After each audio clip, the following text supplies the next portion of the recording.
예, 북한 김정은 위원장을 만나고 돌아온 정의용 국가안보실장과 서훈 국정원장이 북미 대화 조율을 위해 미국 방문길에 올랐습니다. 특사단이 미국 측에 전달할 김정은의 히든 카드는 과연 뭔지 관심이 집중되고 있습니다. 이 시간 정영태 북한연구소장, 전현준 우석대 초빙 교수 두 분 모시고 관련 내용들 짚어보도록 하겠습니다. 안녕하십니까? 네, 안녕하십니까. 어서 오십시오. 예. 자, 정의용 실장과 서훈 원장 오늘 오전에 미국으로 떠났습니다. 지난 5일날 1박 2일로 이제 평양을 다녀오지 않았습니까? 6개 항의 합의문 결과물을 이제 들고 와서 이제 공개를 하지 않았습니까? 많은 분들이 깜짝 놀랐습니다. 상당한 진전이다 이런 평가가 나왔는데 이제 미국에 가서 과연 또 다른 뭔가가 있다고 했으니까 그런 메시지를 전달하고 또 트럼프 대통령이 어떤 답변을 할지가 이제 궁금한데 일단 북한 측에서 정 실장이 준 메시지 일단은 오늘 출국 전에 아직 세부적 얘기가 나올 단계는 아니다. 비핵화에 대한 김 위원장의 진정성과 의지만 좀 전달하겠다 이런 이야기를 했습니다만은 다른 얘기가 있을 것 같아요. 그래도 뭐 또 다른 보따리가 있는 것처럼 예. 일단 알려진 맞습니다. 그런 상황이고. 그런데 오늘 아침에 모 일간지를 통해서 보니까 소위 이제 북한이 우선적으로 미국하고 대화의 물꼬를 여는 하나의 당근이랄까, 하나의 자기들의 그 카드로 예. 소위 ICBM 이것을 지속적으로 고도화시키는 것을 일단 중지하는 카드를 제시할 수도 있다. 예. 하는 그런 게 나왔는데 물론 정의용 실장께서 이것은 이제 공식적으로 부인을 했습니다. 이건 추정일 뿐. 추정이다. 그런데 추정이지만 상당히 그래도 그 당근 중에는 그래도 쓸만한 당근이다 하는 생각이 그래요? 사실 듭니다. 왜 그러냐 하면은 예. 사실 미국으로서는 이 당근 자체, 소위 이제 ICBM 자체가 가장 촉각을 곤두세우는 그런 위협적인 것인 건 사실이지 않습니까? 거기에서 이제 핵탄두까지 실어서 미국을 위협할 수 있는 정도까지 발전할 수 있는 유일한 것이라고 보기 때문에 그러면 이제 미국을 직접적으로 자극하는 건 결국은 ICBM 아니냐. 그렇다면 이제 이 ICBM부터 시작해 소위 이제 운반 수단부터 먼저 시작해서 그다음에 이제 거기에 비핵화 쪽으로 가는 그런 단계를 걷겠다고 하는 나름대로 그걸 만약에 제시를 한다면은 예. 미국도 좀 뭔가 대화로 나올 수 있는 측면도 있을 수 있겠다 했는데 어쨌든 우리 정의용 실장께서 이것은 너무 그렇게 디테일하게 갈 것은 아니다 하고 했으니까 예. 저는 이제 지금 다시 이제 추정이지만 다시 추정 형태로 그런 것이 있을 수 있지도 않겠느냐 하는 생각이 듭니다. 알겠습니다. 지금 화면 보시면 미국에 전할 카드 중에 한 3개 정도가 됩니다. 말씀하신 ICBM이 있고요.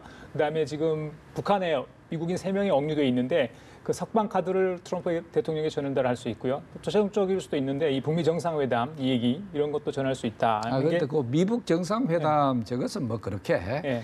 감춰놓은 것이 아니라 오히려 정상회담 자체는 쉽게 이루어지는 거 아니죠. 그렇죠. 예. 미국 입장에서 저게 했을 때 모든 여건이 성숙됐을 때 예. 할까 말까 하는 것이기 때문에 저거는 감춰는 보따리하고 저희들이 큰 의미가 언제까지 추정을 해보는 그렇죠. 그런 시나리오입니다. 시나리오 어디까지나 그런 말씀드리고 정 교수님 어떻게 보세요?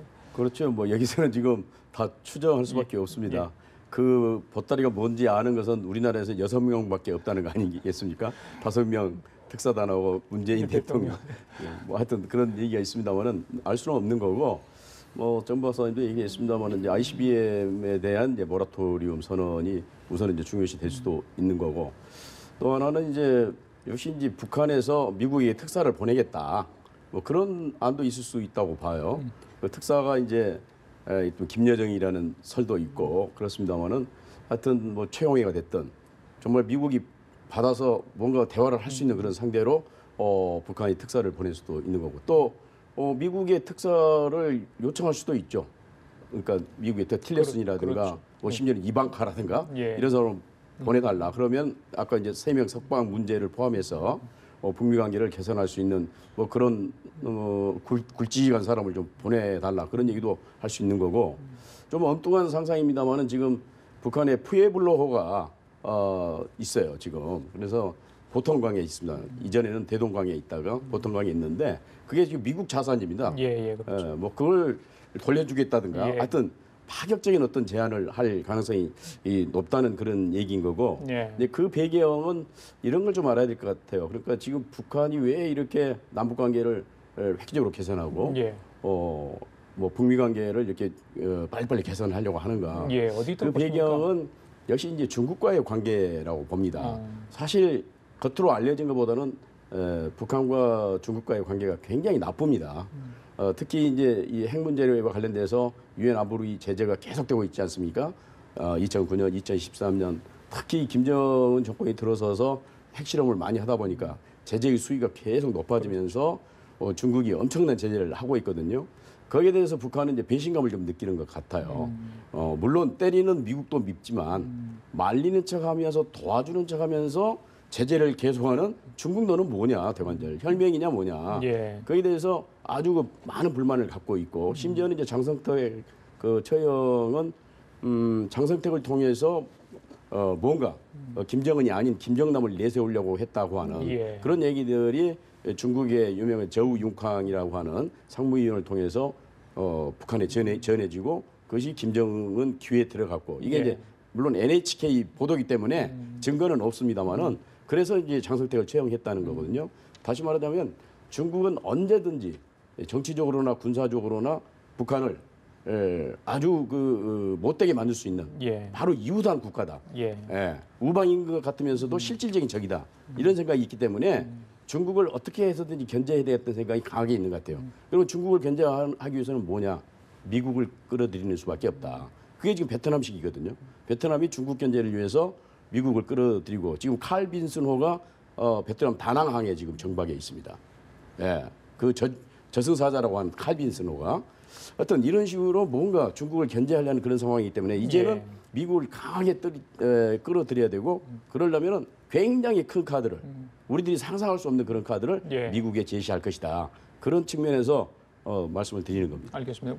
정 교수께서 대화로 급선한 이유에 대해서 이야기를 했기 때문에 마저 여쭤볼게요. 네. 그 이제 체제 보장을 받는 방법은 여러 가지 있을 거고 체제 위협을 받는 것도 여러 가지 요인 때문에 받겠죠. 경제적인 압박, 그렇죠? 제재가 있을 수 있고 또 예. 군사적 옵션을 이제 미국 정부에서 계속 이야기를 하기 때문에 그 부분도 굉장히 부담이 됐을 것 같고요.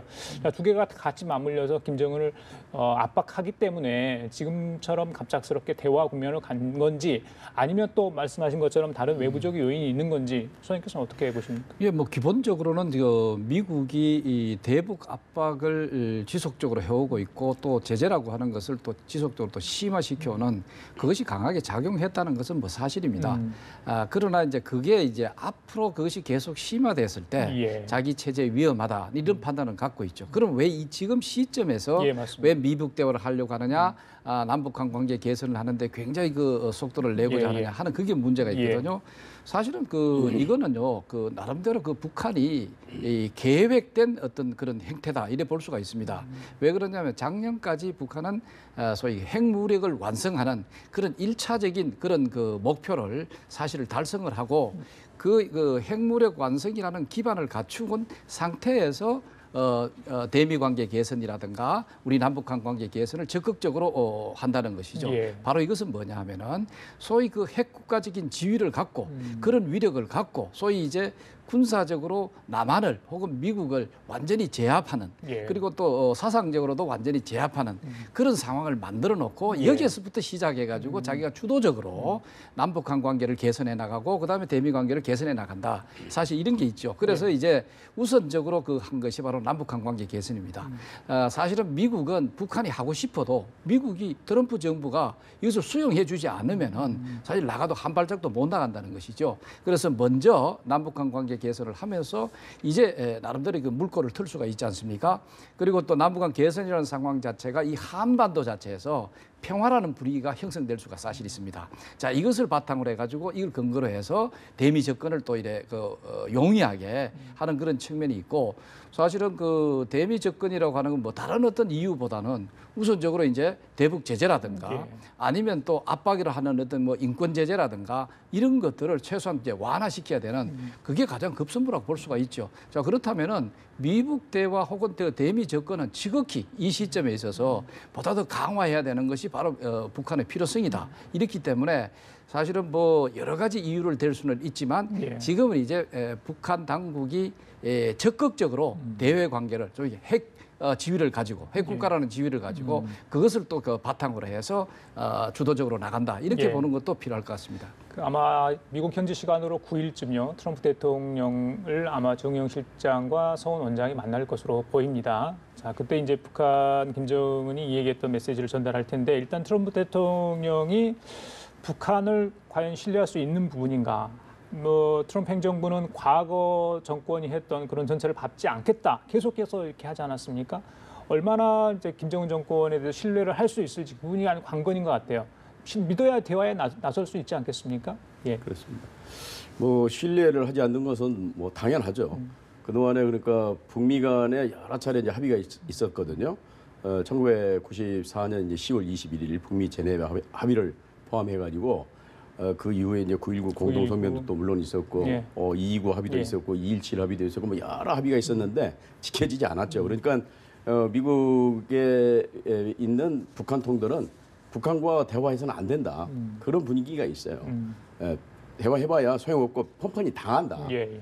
판판이 당한다는 이런 이제 생각이 있거든요. 그렇기 때문에 이번에는 정말로 돌다리도 두드리고 건너는 심정으로 미국은 접근을 할 거고 북한도 그걸 잘 알겠죠. 그렇기 때문에 이번만큼은 꼼수를 뛴다든가 뒤통수 치는 그러한 전략까지는 안 된다는 생각을 할 것이기 때문에 상당히 저는 진정성 있게 저는 나갈 거라고 봅니다.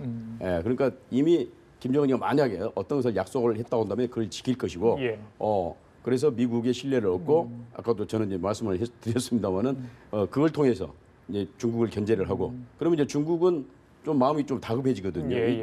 북한이 미국 쪽으로 경도가 되네 이렇게 생각이 되면 정말 중국은 고립무원에 빠지는 거거든요. 우방이 하나도 없는 나라가 되거든요. 그렇기 때문에 뭐 제재를 또 완화한다든가 그런 이제 노림수가 또 하여튼 있어요. 북한은 어떻든 간에 이번에는 상당히 진정성 있고 신뢰할 만한 그런 정책과 대안들을 내놓고 북한이 접근하지 않을까 그렇게 생각합니다. 문재인 정부로서는 이제 트럼프 행정부가 같은 호흡을 해주면 얼마나 더 좋겠습니까? 자, 그렇다면 이제 북미 대화도 더 탄력을 받을 수 있을 건데 문제는 이제 대화가 가시권에 접어들었고 어느 정도 협상 테이블에 앉았는데 지금 보니까 미국 행정부에 이 북미 대화에 나설 사람, 그러니까 북한 전문가가 많지 않다는 겁니다. 특히 조셉 윤이 지금 이제 은퇴를 했고요. 그렇죠? 빅터 차는 뭐 주한 미 대사 자체로 뭐 어려운 상황이 벌어졌고요. 그래서 인물이 없다. 지금 인물난이다. 뭐 미국 현지 언론도 이 부분에 굉장히 지적을 하는 것 같아요. 예, 그렇게 했기 때문에 그 외부에서 그 수혈을 하지 않겠느냐 하는 그런 그 정보들이 뭐 소수지만 이게 나오고 있는 이유이기도 하죠. 사실 트럼프 정부에 있어서는 기존에 많은 그저 북한 관련 어떤 전문가라든가 이런 어떤 실질적으로 북한과의 대화한 경험 이래 있는 사람들은 사실 적다고 볼 수가 있죠. 뭐 그렇지만은 뭐 제야 차원에 있어서 북한 전문가라든가 이런 그 사람들을 또 의회로 발탁을 해서 오히려 북한을 아주 그 리얼하게 아주 사실적으로 좀 알고 있는 어떤 아는 그런 그 전문가를 찾지 않겠느냐 하는 생각도 조심스럽게 우리가 추정을 좀 해볼 수가 있습니다. 그러나 뭐 지금 누구라고 한다 할 정도로 지금 하기에는 사실 좀 어렵고 그러나 전반적으로 이제 이 바깥에 있는 그런 그 북한 전문가, 북한 관련 그 여러 가지 그 연구를 많이 한 그런 실질적인 어떤 그 전문가가 발탁될 가능성이 있다. 자, 이것으로 바탕을 해가지고. 사실 앞으로 그 미북 관계 이런 게 있어서도 우리 그 전준 박사께서 그 잘 얘기해 주신 대로 북한이 어설프게 뭘 내놓는다 해가지고 그것이 쉽게 미북 대화로 돌아설 수 있겠느냐 하는 그 의문은 생깁니다. 왜 그러냐면은 이제까지는 뭐 여러 추상적인 어떤 그런 그 제안이라든가 이렇게 해가지고 앞으로 대화해가면서 뭔가 만들어가자 하는 그것이 만약 오바마 정부라든가 그 이전 정부의 그 경험이라고 한다면은 사실 트럼프 정부는 출신이 사업가지 않습니까? 사업가이기 때문에 뚜렷한 결과가 없고 뚜렷한 뭔가 이 그 바게닝 칩 자체가 없다면은 실질적으로 듣기는 하되 이것이 이제 협상을 해서 뭔가 그 국면으로 가기는 어렵지 않겠느냐 하는 생각이 사실 가장 우려되는 측면이라고 볼 수가 있습니다. 알겠습니다. 저기 전 박사님, 이제 미국 상황 그렇다고요. 이제 북한에서는 또 이제 대미통이 있을 거 아니에요. 뭐 여러 가지 있는데 최선희 지난번에 국장이 부상으로 승진했다는 건데 그렇습니다. 이거는 뭐 워낙 통역가로 유명하잖아요. 뭐 북한에서 영어를 제일 잘하는 사람으로 알려져 있는데 이런 북미 대화를 염두에 두고 이렇게 승진을 시켰다고 저희들이 좀 그런 추측도 가능할까요? 그렇죠. 그런 측면도 있습니다. 최선희는 뭐 영어를 잘할 뿐만 아니라 북한 이제 그 북미 통이죠. 북한 외무성에서 둘째가라고 하면 서러울 정도로 미국을 잘하는 사람이고 그동안에 이제 유럽 지역에서 있었던 1.5 트랙을 운영한 그런 사람입니다. 그렇기 때문에 누구보다도 미국을 잘 아는 사람이고 아마 이제 미국 쪽에서는 뭐 존 볼튼이라고 전 유엔 대사 그 지난번에 선제 타격론 이야기했던 사람 그런 사람도 지금 거론되고 있는 모양이에요. 뭐 확실치는 않습니다만은 어떻든 이제 만약에 대화가 시작되게 되면은 북한의 미국의 북한통들이 모여서 이제 한판 이제 승부를 걸겠죠. 그런 측면에서 뭐 저는 잘 될 걸로 봅니다. 그런 측면에서. 네, 알겠습니다. 그 아까 전 박사님께서 좀 대화가 잘 됐을 때 김여정을 저기 미국에 보낼 수 있지 않냐 이런 이야기를 하는데 홍콩 언론에서 그런 보도를 했어요. 근데 이번에 가만 보니까 그 특사단 접촉할 때 그 접견 시에 김정은 위원장 바로 옆자리에 앉아가지고 그 역할이랄까요? 그러니까 외교적인 어떤 그런 부분들을 굉장히 큰 역할을 지금 하고 있는 모습이 비춰지거든요. 그래서 앞으로 이 북미 대화랄지 그러니까 남북 관계 또 북미 관계 할 때 김여정의 역할을 저희들이 좀 관심을 갖고 지켜봐야 되지 않을까 싶습니다. 김여정 역할이 그 지대할 것 같아요. 특히 이번에 이제 우리 저 방한일에 한 저 김여정의 어떤 여러 가지 그 행보라든가 또 역할을 봤을 때 김여정의 앞으로 그 대외적인 역할은 상당할 것이다. 왜 그러냐면은 사실은 김정은 자체가 위원장 자체가 실질적으로 정상회담을 하기 위해서 미국을 간다라든가 중국을 간다라든가 등등 이런 것은 굉장히 나름대로 제한성을 느낄 가능성이 큽니다. 왜 그러냐면은 잘 아시다시피 뭐 참수 작전이 어떻고 그다음에 대북 제재에 있어서 여러 가지 김정은의 어떤 개인 안전을 노릴 어떤 이런 정책들이 아직까지 그대로 살아 있는 상황에서 아마 그 대북 정책 때문에 김정은 자체가 정상회담을 하기 위해서 중국 베이징을 날아간다든가 아니면 미국 그 워싱턴을 날아간다든가 하기 사실 어렵다. 자, 그러면은 김정은의 복심이라고 할 수도 있고 오히려 김정은의 제2의 김정은이라고 할 수 있을 정도의 그런 인물을 대신 내보낼 가능성이 굉장히 크다 볼 수 있죠. 그럼 그건 누구냐는 거예요. 그럼 옛날에 여러 차원에서는 김일성이 있을 때는 김정일이가 사실 움직일 수 있는 그런 게 있었다면은 지금 김정은 체제에서는 그런 인물이 사실 없다는 거죠.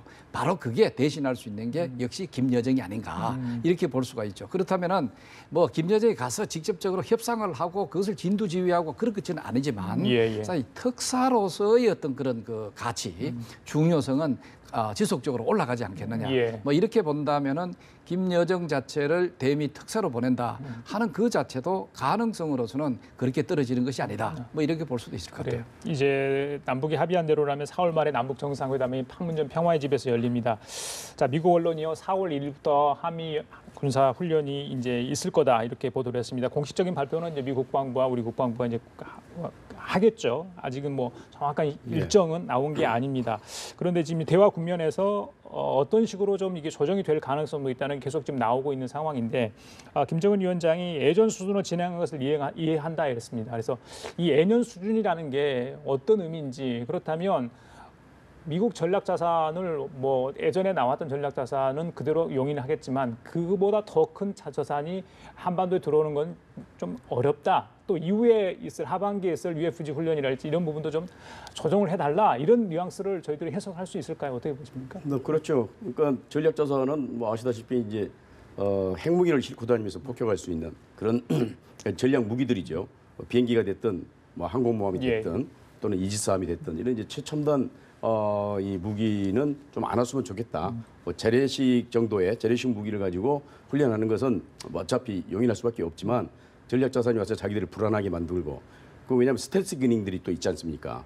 북한이 그 레이더에 잡히지 않는 북한의 레이더에 잡히지 않는 그런 무기를 가지고 그 불시에 김정은을 공격한다든가 어떤 수뇌부를 공격할 수 있는 그런 것은 안 된다는 그런 뜻인 거고 그 정도 한다면 우리가 용인해 주겠다는 것이기 때문에 아마 그런 문제도 이번에 우리 특사단이 미국 가서 얘기를 할 것 같습니다. 훈련을 하되 기간이라든가 정도, 규모 그런 것들은 좀 조정을 한다고 한다면 북한이 더 적극적으로 비핵화에 나오지 않겠느냐. 이번 특사단이 미국 측과 좀 조율을 할 수 있다. 그렇죠. 그러니까 그 정도는 좀 양해해달라. 그래서 아까도 얘기했습니다. 칼빈슨이 지금 베트남에 가 있어요. 칼빈슨은 안 오는 건 확실한 것 같아요. 그래요? 거기서 오려면 상당히 시간이 많이 걸리고. 알겠습니다.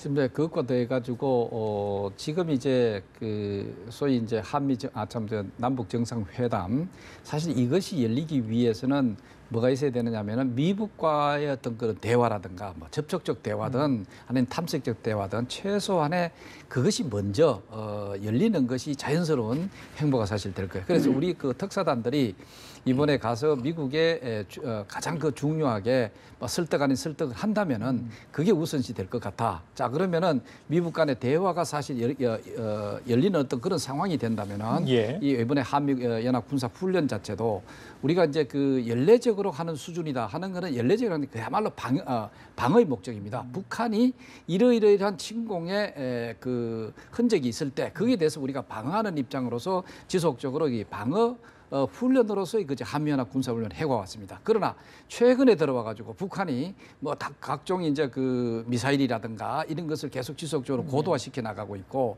또 핵 자체도 고도화시켜 나가고 있고 이러다 보니까 이제는 이것을만 안 되겠다. 그렇죠. 그러면 오히려 이제 북한이 소위 이것을 핵폐기라고 하는 소위 비핵화라고 하는 것으로 협상에 나오도록 하기 위해서는 뭔가 강한 압박을 해야 되겠다고 하는 것이 바로 군사적 압박이었죠. 그렇죠. 이런 군사적 압박은 공세적인 그런 그 특성을 지니고 있습니다. 자, 그렇다면은 이번에는 그런 것은 일단 좀 빼고 이 연례적으로 우리가 그 소위 그 한미 간에 하는 연합 군사 훈련을 하는 것 정도는 북한도 어느 정도 용인을 할 것 같고 또 우리도 그 지속적으로 하는 그 연속성을 위해서 필요하다. 이번에 저 김정은 위원장이 우리 한미연합 군사훈련은 뭐 예정대로 소위 그 연례적인 어떤 차원에서 할 수밖에 없다는 것을 이해한다 하는 것은 바로 여기 아니냐. 바로 이게 뭐냐면은 연례적인 한미 군사훈련 북한도 잘 알아요. 그게 바로 뭐냐 방어적인 훈련이라는 것을 그렇죠. 알기 때문에 그 정도까지 그 용인을 할 수 있지 않겠느냐 하는 생각이다. 그렇기 때문에 단순히 이제 이번에 소위 그 전략 자산이라든가 이런 것을 집중적으로 투입해 가지고 이게 뭔가 이게 공격적인 형태의 그 훈련 그것만 추가를 안 하는 형태로 가는 것이 아마 그 우리 그 대표단들이 이번에 그 저 특사단들이 미국에 가서 우선적으로 대화를 먼저 해달라. 그리고 또 그게 하게 된다면은 바로 이런 분위기를 위해서라도 그 전략 자산의 전개는 좀 더 자제해달라. 막 이런 정도로 가지 않겠느냐 하는 생각이 들죠. 자, 시간이 많지 않은데 전 박사님 짧게 하나만 더 여쭤볼게요. 이번에 이제 우리 특사단이 갔을 때 저기 북측의 환대를 받았어요. 그렇지 않습니까? 김정은 위원장의 모습도 사실 처음으로 저희들을 가깝게 볼 수 있는데 육성이 나오지 않았어요. 그리고 이제 우리 특사단과 하는 장면에서 여러 가지 그러니까 아무래도 김정은을 북한 TV에서 조명을 많이 하다 보니까 좀 어색한 부분도 있지 않나 싶어요. 뭐 편집했다는 이야기도 나오는데 어떻게 보십니까? 그 합의 내용도 사실은 공개가 되지 않았고요. 북측 언론에서는 그런 부분은 어떻게 봐야 됩니까? 그러니까 이제 김정은이 이제 신년사를 읽는다든가 하는 것은 정제된 잘 다듬어진 얘기를 하는 건 아니겠습니까? 근데 그 자리는 자유스럽게 자유분방하게 얘기하는 거고 이번에도 이제 6개 항이 나왔습니다. 거기서 다 그 얘기가 됐다는 거 아니겠습니까? 그러면 그 내용들이라고 하는 것이 북한 주민들이 보면은 자기들이 그동안에 배우고 들었던 얘기하고는 너무나 다른 얘기들이 많거든요. 그럼 굉장히 심리적으로 동요가 일어나고 뭔가 붕괴 상태도 될 수 있는 상태 아니겠습니까? 그렇기 때문에 북한 입장에서는 그걸 공개하기가 쉽지 않았을 거다. 정말 그건 거의 불가능하다고 봐야 되겠죠. 그래요. 알겠습니다. 뭐 사진은 여러 장 담았는데 그렇게 이제 저희들이 관심 가졌던 합의 보도는 하질 않았습니다.